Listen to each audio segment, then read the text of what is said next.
First எடுத்தோனே சூரிய சாரத்தில் செல்வார். அதுக்கு அடுத்தது சந்திரனுடைய சாரத்தில் செல்வார். அடுத்தது செவ்வாவின் சாரத்தில் செல்வார். இந்த 9 சாரங்களில் அவர் செல்லும்பொழுது, ஒவ்வொரு இடத்தில் செல்லும்போது அந்தந்த வீட்டுக்கேற்றது போல் தான் பலனை தருவார்.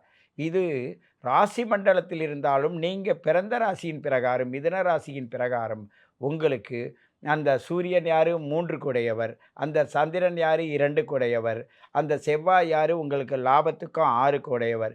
இவங்க 3 பேருடைய செயல்பாடுகள் தான் இந்த ஆண்டு நீங்க அனுபவிக்க போறீங்க. சந்திரன் 2 1/4 நாளில் நகரக்கூடியவர். சூரியன் 1 மாதத்தில் நகரக்கூடியவர். செவ்வாய் 1 1/2 மாதத்தில் நகரக்கூடியவர். இது குறுகிய காலத்தின் பயணமாக இருப்பதால், நீங்களும் 17 நாட்களில் 1 நாள் உங்களுடைய மனோநிலை, உடல்நிலை, உங்களுடைய மனப்பக்குவம், உங்களுடைய கணக்கியல் தன்மை இவைகள்லாம் மாறிக்கொண்டே இருப்பதனால், உங்களுடைய செயல்பாடுகள் சீரும் சிறப்புமாக இருக்கும்.